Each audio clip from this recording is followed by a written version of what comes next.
Okay, moving to the next matter on the agenda is the modification to the last mile grant program for unserved towns. We have Secretary Carolyn Kirk here available to sort of walk us through this proposal. We also have the slide deck. Ed, I think you're managing this. For those of you who don't know me, I'm Carolyn Kirk. I'm the Deputy Secretary for the Executive Office of Housing and Economic Development. I'm here on behalf of Secretary Ash and by extension, Governor Baker and Lieutenant Governor Polito.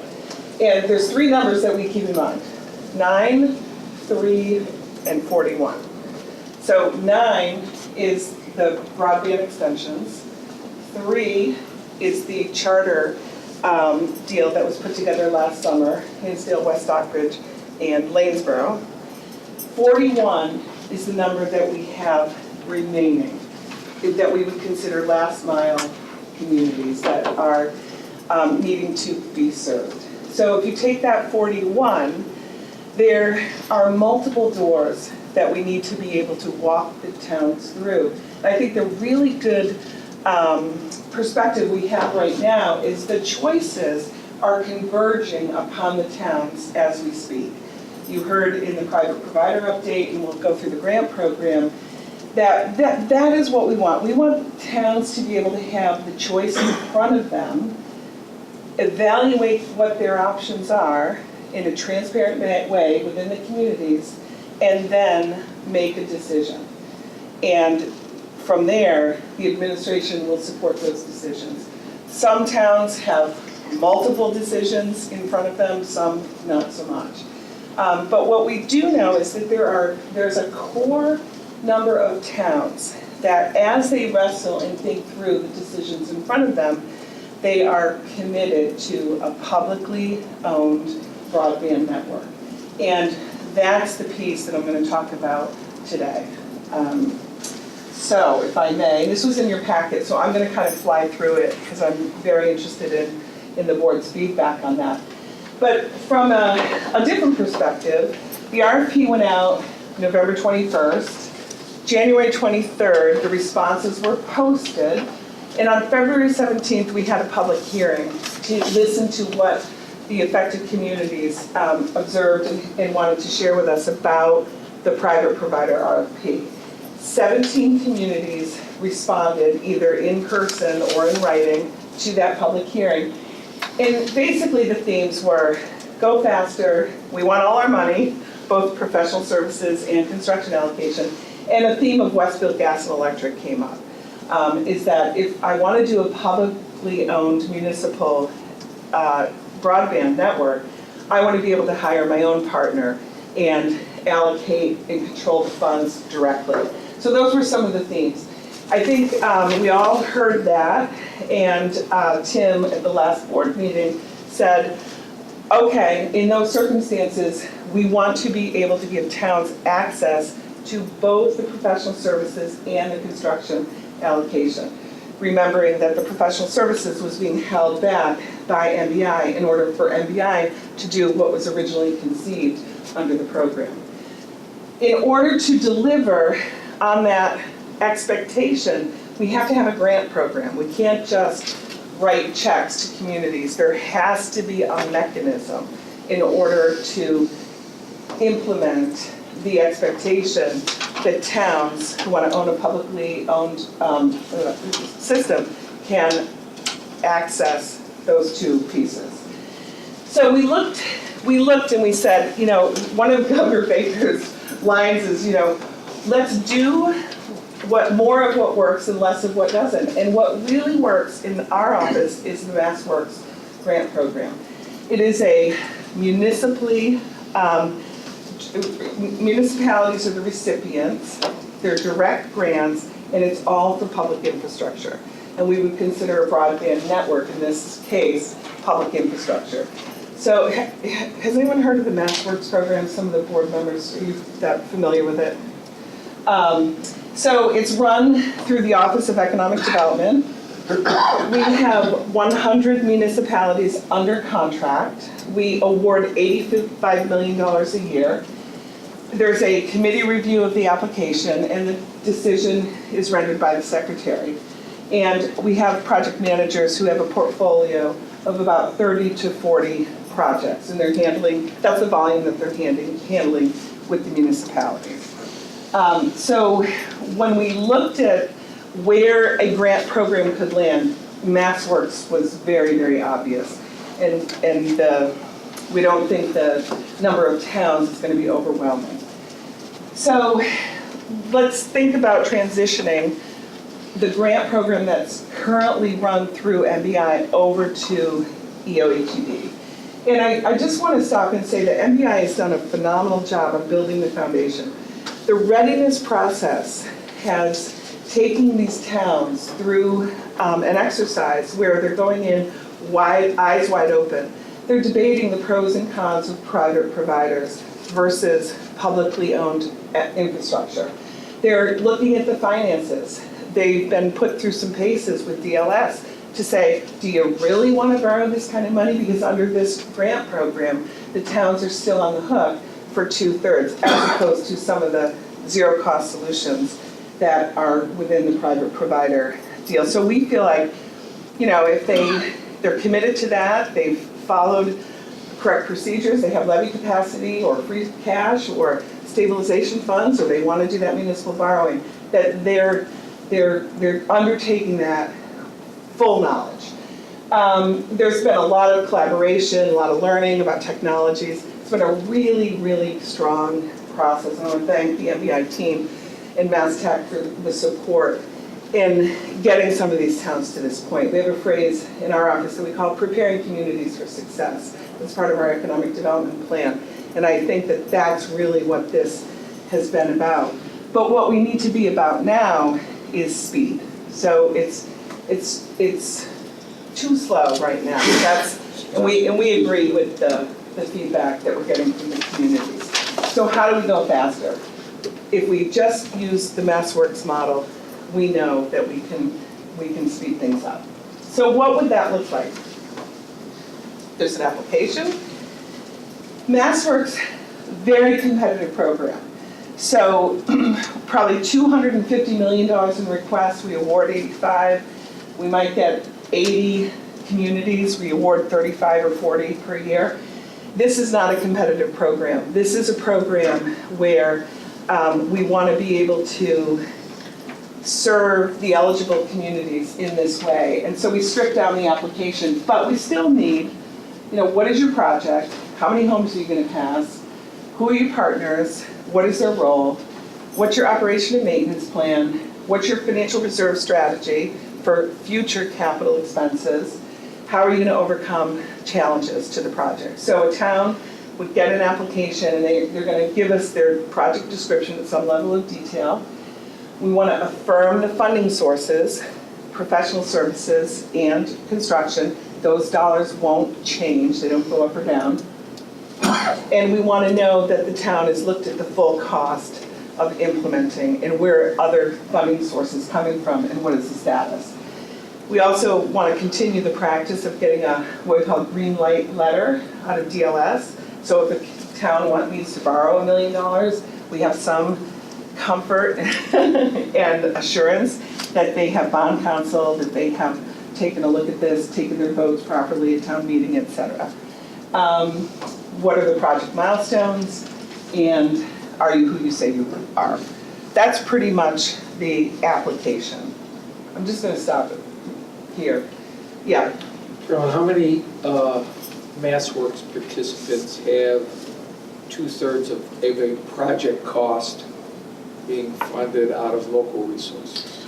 Most. Most have some private leverage. Yeah. So there's already a way to assess their ability to fund their contribution to the project costs. Yeah, so in Gloucester, we did a MassWorks project. The state kicked in, in this case, it was 1/3. Yes. The private developer kicked in 1/3, and then the ratepayer, it was water and sewer project, kicked in. It was for a hotel and kicked in 1/3. So there was a financing package, but in no circumstance really is MassWorks 100% of the funding. Maybe for some of the smaller projects.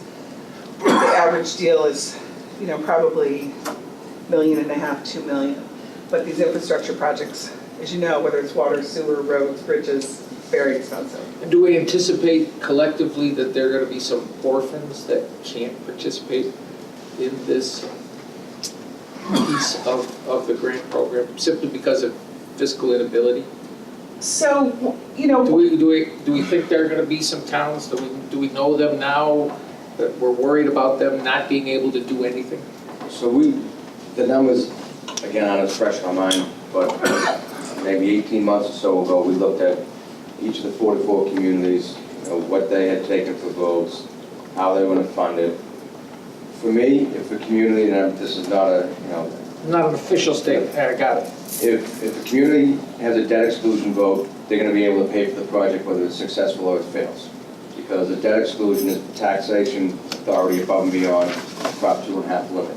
So they have money to pay back the bondholders no matter what.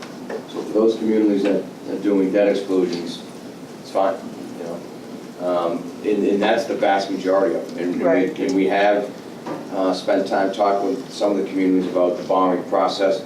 You know, these aren't communities that have bond ratings, you know, those types of things. So there's, you know, a couple of options for them, and we've provided guidance in that, and we'll continue to provide guidance in that. You know, I think we've always shared the expectation. So we have a middle mile, we have a last mile.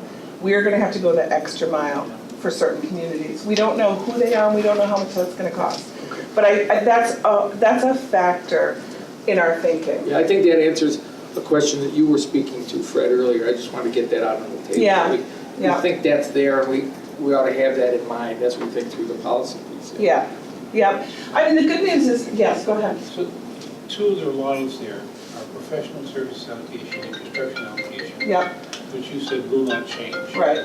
From what?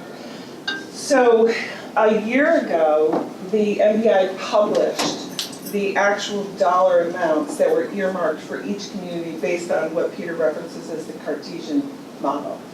So every town has that piece of paper, and they look up, what's my construction allocation, what's my professional services, and there's a dollar amount there. And so rather than, you know, redo modeling or come up with another construct, we said the published figures for each town is what the dollar amounts are.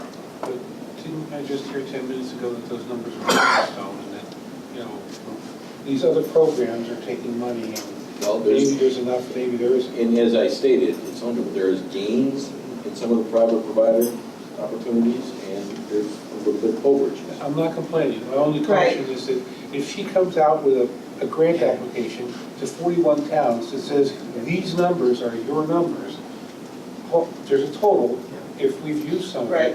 it, Every town has that number. yeah. And it's 18, that adds up to 18 million and Right. 22 million. You know, so that horse has left the barn. So it's from a funding standpoint, it really is irrelevant. But from a town communication standpoint, it's a lot easier to use those numbers than, I'm not arguing, all I'm Yeah. saying is if we've spent X million for these other programs. right, And somehow it's over the amount, when you come out and say, okay, here's the application process, and let's say everybody submits an application, thus expecting $40 million in cash to them. right, And it ain't in the bank. right, Now what do we do? right. Well, we are committed to making sure every one of these 41 towns has a broadband solution. Okay. So, And as we hit the parameters of the bond authorization, there's an extra mile that we will. one of the things that's really important that we're kind of, that those choices in front of the towns, as those towns make their decisions, costing out those proposals is important. Costing out those proposals. Right now, there's so much in flux. But as the choices become clear, towns make their choices, we can firm up what the financial picture looks like. But costing everyone out for 41 towns is really where we want to get to. So will it also be very clear, because I think it needs to be, that if you propose something and it meets the criteria, Right. and we fund it, but somehow down the road, either because people don't take it, or because the operator doesn't work right, Right. or because of whatever, this thing, you know, well, doesn't work. Right, This is your town's problem. right, Don't come back to us Right. and fix it. right, Okay? right, absolutely. Well, Like big this, red letters. so when we talk about that readiness process and debating, the internal debate of owning versus private provider, these are the conversations that town select boards have to have. Broadband committees have to have some frankness and also carry, by extension, to the citizens. But yeah, I mean, when we undertook an infrastructure project in Gloucester, I wasn't coming after the state to bail me out. We had to rely upon good procurement, following laws, making good decisions about vendors, et cetera. And we're asking communities to, all right, you want this responsibility, you gotta step up to the full scope of that responsibility. So again, the only reason I'm asking is because having been at this for 15 years or so, I know some of the people involved. Yep, I will tell you that all of them are very well intentioned. yep, However, a lot of them have fixed ideas that, nirvana means X, right, and the details they're just not familiar with. right, And so they don't really understand when they say, I'm Right. going to own this broadband Right. system, that it's more than flipping a switch. right, And so I just want to be sure that somehow we don't imply that when we approve the plan, we approve the participants, that somehow we vetted this thing is going to be successful, so that if it isn't, people don't come running back to the state saying, hey, you guys said, and Right. it doesn't, like what? right, So I Yeah. just think, I'm not saying it can't be done. Yeah. I'm just saying this is not a clear line, it's more of a slippery slope. right. So our prediction on 41 is, at most 20 come in for under a direct grant. More likely 10, it's hard to tell. We have some communities that don't have an option in front of them today that's viable, and so they have no choice. The other piece is MBI Assist, is to have the state fill that void.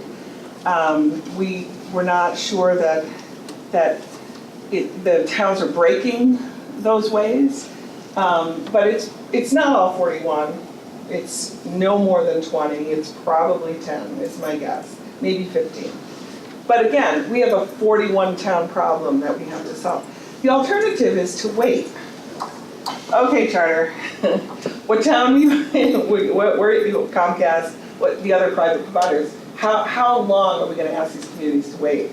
Is a very legitimate question if we were solely focused on private providers. And I have a good feel for the answer to that. I don't know about.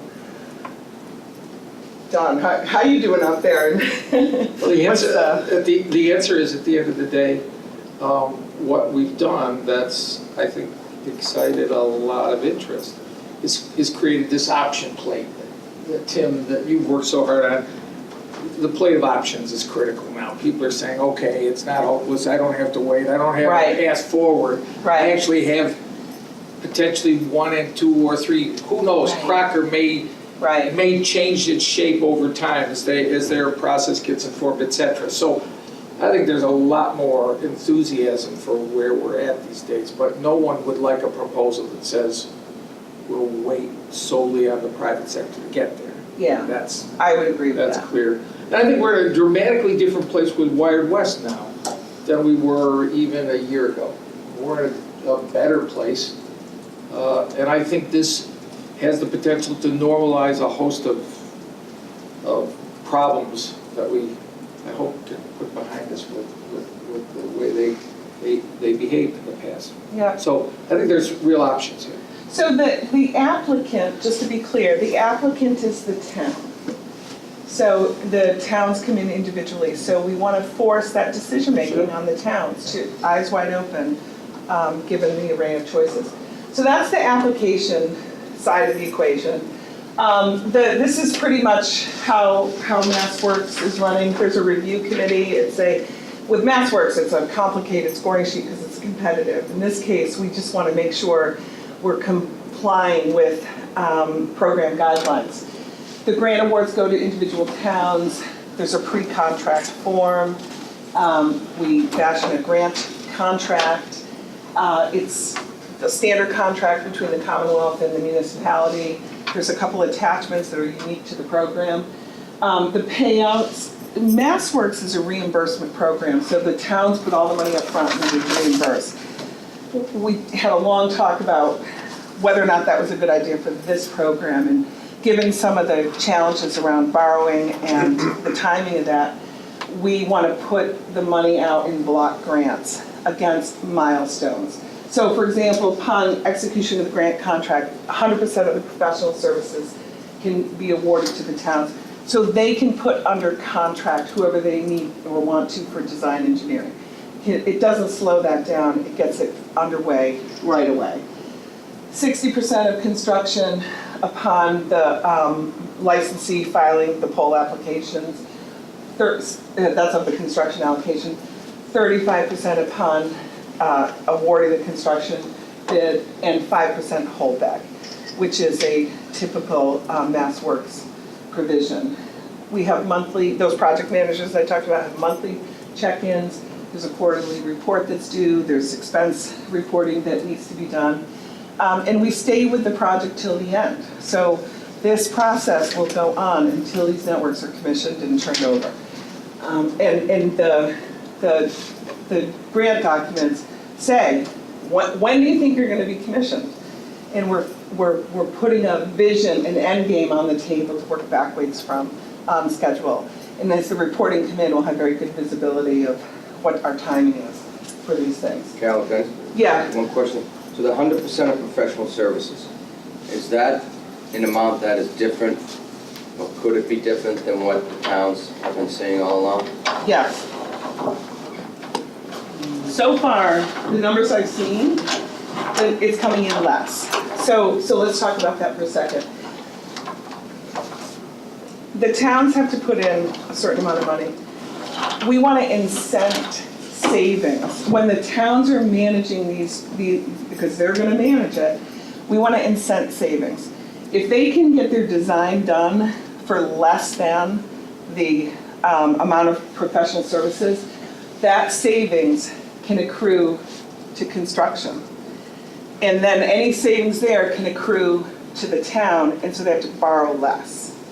So we've tried to structure the cash flow so that ours are fixed costs, incent the savings, and then have the towns borrow less. Now, there's some instances where we think, the dollar amount might be more, and we have to talk about how we help out in those situations, if the pole surveys are off or whatever.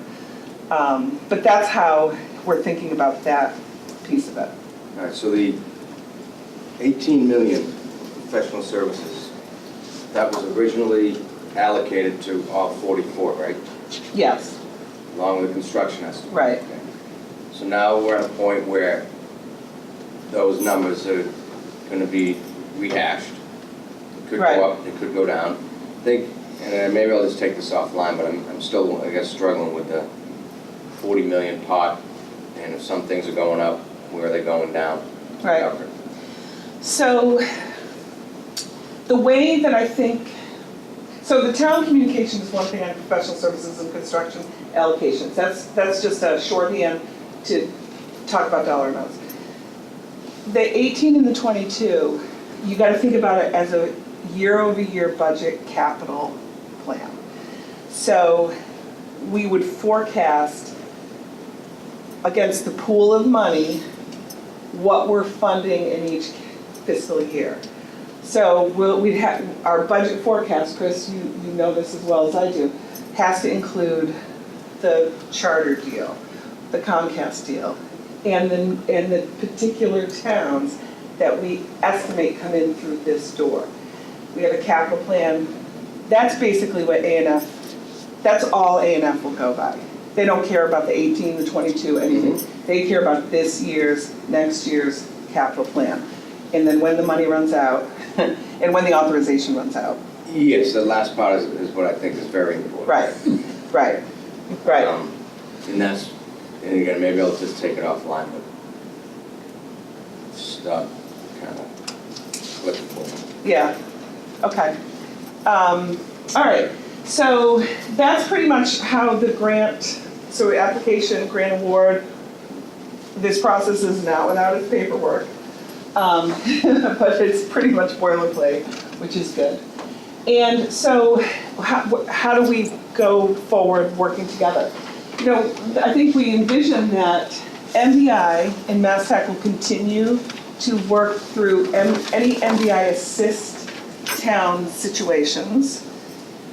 They will negotiate and oversee the private provider contracts. Mass Tech, because of its status, has more flexibility than we have as the executive branch around some of the contracts. And provide us with subject matter expertise. I think we have a good collaborative relationship. And then continue to manage the middle mile. So there's a big mission that is still in place for MDI and Mass Tech. So already, EOHED is providing oversight of the overall program through the special advisor to the secretary and the chairman of the board, Peter Larkin. Our last mile community liaison, Bill Ennin, who would also kind of serve that project manager role around some of these grants. And if the portfolio is 10 or 15, we think that's more than manageable. And then we added this one because this, you may not know this, but A&F controls the authorization. And so I work with Chris because HED is responsible for the Mass Tech quasi on making sure that that capital plan year over year is comporting with A&F requirements, that we're giving visibility. Right now, we're underspent on the capital plan for this fiscal year by $7 million. So is it 7 or 6? About 7. Yeah. So part of when the communities say go faster, A&F is saying go faster too.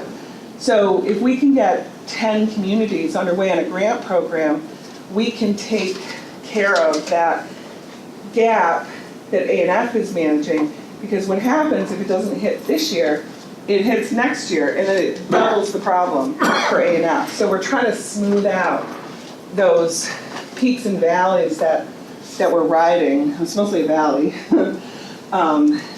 Because we're just not moving money out into the communities or the private provider contracts fast enough. Does that make sense? Yeah. When you say MDI will provide HED with subject matter expertise, how do you envision that? That's me calling Ed, or Bill calling Ed, or Dave Charbonneau. If we get a screwy question from a town that we have no idea what the answer is, we'll call upon the expertise. And I think that happens naturally anyway. Do you anticipate them reviewing the technical aspect of the grant applications or not? No, so we have, there's another program that I actually run with the Lieutenant Governor, the Seaport Economic Council. We do a lot of coastal infrastructure. And so the application comes in for, a welcoming center, a beach boardwalk, or a harbor master's office. And the review committee is a variety of different perspectives and feedback on the proposals. They need to take this into consideration, need to take that. It's not a complicated technical scoring sheet at all. So the review committee flags things, and we call the community and say, hey, and we work with the community to, answer a question or make a modification. So it's not as black and white maybe as some, it's more of a dialogue. Do you anticipate a review committee with expertise in the technology to be able to address those questions? We would rely probably on either Ed or Dave to be on trying to the... see how it happens. Yeah, and they would flag something, and then probably Bill would call the town and say, hey, this piece has been flagged, talk me through it, or, this has really got to be resolved. We're just going to have various levels, but it's a dialogue. It's problem solving collaboratively together. Yeah. So as I understand this, the MassWorks grant process, Yep. that infrastructure's in place. Yes. We're just going to piggyback on that Right. infrastructure, but you're not trying to have the technical expertise to see if the town is ready with their grant. No, and nor do we do that with Mass Works. So literally, when I was reviewing this with Secretary Ash, he said, well, you know, it's water, sewer, bridges, roads, fiber huts. I mean, he sees it as infrastructure. We don't inspect any kind of, you know, the other types of public infrastructure. So we wouldn't, I mean, obviously, you know, we would do a straight face test on a Mass Works application. But we would not look at design engineers and where the valves are and where the hydrant is to the water pressure to the. But that's where you rely on Mass Tech. They won't even do that level of review. They will not do that level of review. They'll say they forgot, you know, to put in the application. Give me an example, Ed or Bill. Yeah. So at this point, after all these years, the questions about network design and all those related matters are highly socialized. Additionally, every one of the towns that's anticipating using this program is at this point telling me they're going to name Westfield Gas Metric as their owner's project manager. We've had extensive conversations with Westfield Gas Metric, and they're the owner's project manager for Otis, which is in the design process and moving forward with them. So there's a lot of confidence that the towns have socialized a lot of this within the town and across towns, a lot of collaboration. And then there's a lot of confidence that the towns have been interacting with these providers in anticipation of this opportunity. So they would do the technical deep dive. So they do, and the other thing I often say is that there's remarkable consistency from across these towns in what they're expecting in terms of design. It's not going to be, from my point of view, it won't be 41 different designs. Yeah. The other thing that would be good to note as well is that the towns that are most likely to be going through this grant program have already gone through the readiness process with MBI. So they've sort of indirectly got the benefit of a lot of the technical expertise. Each town has assigned a project manager who's an engineer. They work through a lot of these issues. You know, are you going to do active Ethernet? Are you going to do GPON? Where are you going to put your huts? What kind of, all these sort of technical kind of decisions the town has to make and have to think through their take rates. Okay, what do you think you're going to get for the number of customers in your town? So we've been through a pretty rigorous process with them, and part of that is make sure they have the borrowing capacity, they understand what that number is going to look like. A lot of that, the sort of the Venn diagram of towns that have gone through this process, and they're also going to go through this, it's pretty compelling. So I think that, and I think you'll likely see a lot of their work that they did with us sort of copied and pasted into the application, because they've been thinking through a lot of these questions that they've had. So while they may not be the nitty-gritty technical review of the, this grant program application, a lot of that work is already kind of baked into the town's decisions and thought process and work already. I love this idea of using an existing program to fast track some of this stuff, Yeah. but my concern, maybe that was Paul's, is that where is the expertise coming in to make sure that they are ready? Right. Now, the ones that have already been done by MBI, that's great, but what about the next one that goes in? Yeah, I don't see, I'm a little different about this. I really don't believe that it's our job to do that. They're all adults, they're all 21, they can all do this stuff. All I'm concerned about is that somehow, because state money has been given to them, that they don't later on decide that it's the state that's responsible for getting into this mess. That's all I want to be sure that. That was the same case concern you had with the private provider too, right? Yeah, I'm happy to make the bed for you, but it's your bed, have fun with that. Right.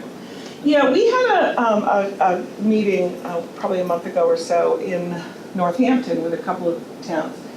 And so one of the questions they raised was, well, what about the risk and how are you going to help us with risk? And I was very clear. I said, you can't have it both ways. You can't take the no-risk solution off the table and go down a high-risk path and then come back to the state. You get the money once, you don't get it twice, and you really have to take full responsibility for your decisions on this. And so that was clear in that focus group, I would call it. And that's a message certainly we would continue to convey. So with the caveat, so some towns don't have an option in front of them. So we're going to hold their hand a little bit, go the extra mile. We don't know who they are to know what it looks like. But I think the tone that we want to strive kids, yes, they are fully responsible. Fred, I think there's a self-selection process here. It's a combination of, maybe some will need some more help. But the group that you're talking about, ready to go. Oh, yeah, they'll They're slow they're them not, down. they're not lost, but they're not lost in the absence of access to technical expertise. They can, with enough money, they can buy what they need to buy to get it done. And I don't think we slow it down to sort of second guess that. I don't think Right. No, we do that, that's, and I don't think there's a need to do that. No, I agree. We Yeah. will have to, I think we will have to play a bigger role in some extra mile cases. Right. And whether we like it or not. Peter, if Yeah. the Crocker Fujitsu deal has merit and comes out at about the same time this is coming out, then it should provide option Right. for non-private provider people to say, Right. yeah, okay, and set the table for it. Because right, right now, there's a bunch of towns that got no option. right, And so they got this or zero. Right. But if they had those two, then right, they're making the same kinds of decisions these others are able to make. Remember, we're walking beyond where the original concept of the MBI was a one-size-fits-all. Yeah. And now we're in the dynamics of what I call a kaleidoscope, okay? It's iterative, and we're learning as we go, and we're putting better options in front of towns, and we want their eyes to be wide open for the consequences.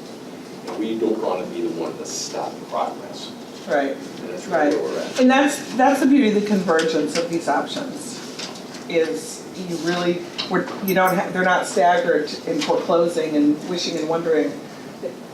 It'll be all in front of them soon, because Crocker's coming in soon, right? Friday, we'll see Yeah. hear their proposal.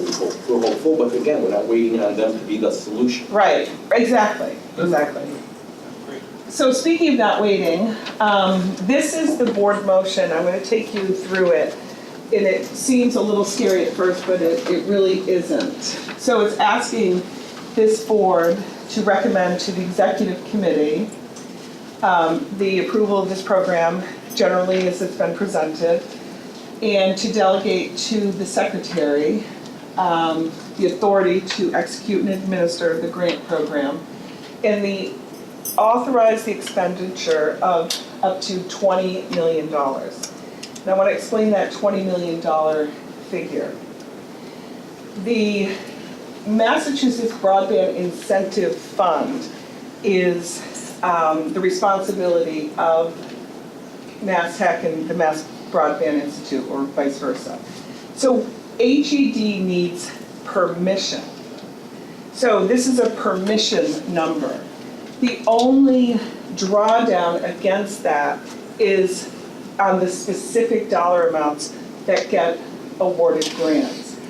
And that has to go through, I know those of you who love the state government are gonna love this, it has to go through an ISA with A&F and HED. So Sean understands that. It's an inter-services agency agreement that A&F would put in place with HED, only for the grant amount. So if we only get $5 million coming in the grant program, that's all that gets drawn down. Simultaneously, Mass Tech and NBI can draw down that other $15 million. For the comptroller's office, I have to be able to demonstrate that the program is got funding. So that's a requirement of the comptroller. But it's not a carve out. It's not taking $20 million away. It's strictly getting permission to see and the $20 million is based on 20 towns coming in. And we think it's going to be less. So I'm going to get a reputation here, I guess. Is this your first board meeting? Yeah. Thank you. Thank you for coming in. Goodbye.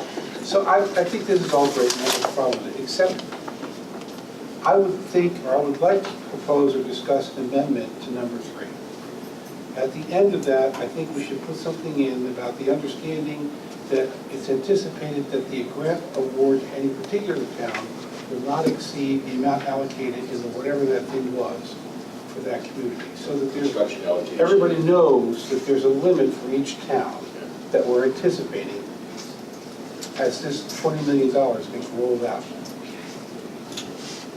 Okay, so the motion is to limit it to more than the construction allocation? No, the combined construction professional services for the, so if we said the town of Worthington or whatever town, I have never seen that document.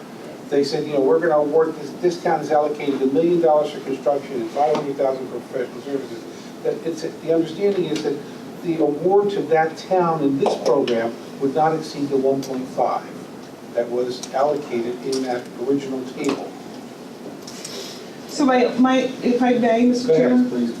So one of the concerns that we have is the modeling that was done, and we're finding some variances that we need to deal with.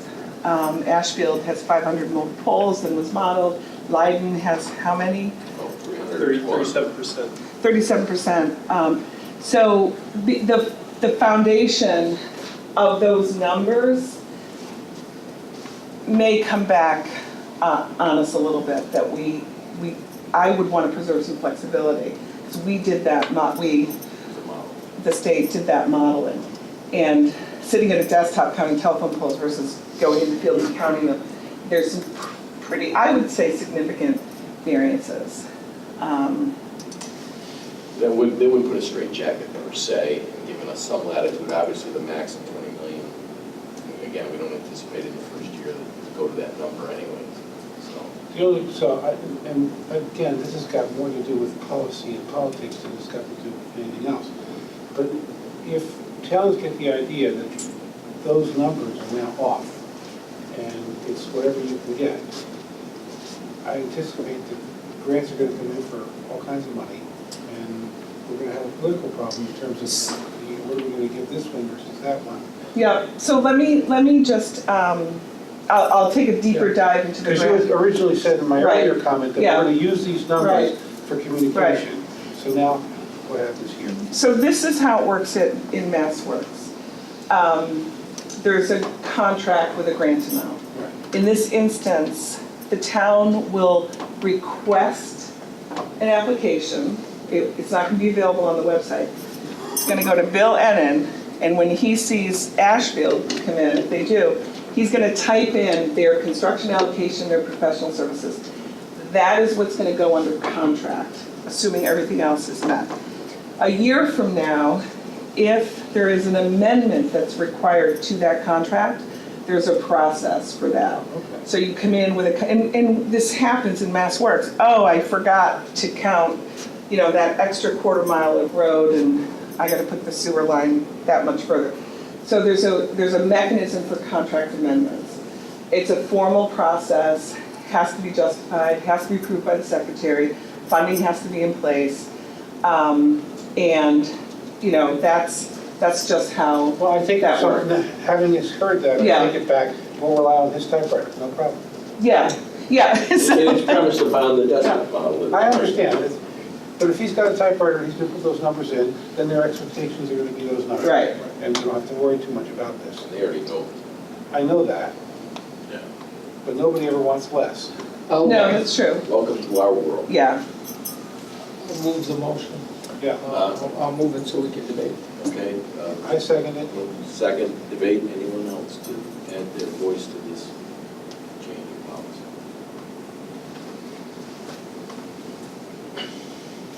I move the question? Move the question, all those in favor say aye. Aye. Opposed? Hearing none, motion is carried. Great. Thank you. Thank you. There's just, one last piece is we would like to roll pending the board approval, so thank you, and we have to visit the Mass Tech Executive Committee on Thursday. But the goal would be April 3rd. We announce the program. Applications are available. Bill will be ready. The secretary has approved the application already. We'll process them on a rolling basis. We have a grant rollout process with MassWorks. I won't bore you with those details. We'll have 2 weeks for review of the applications. We want tight turns, on these applications.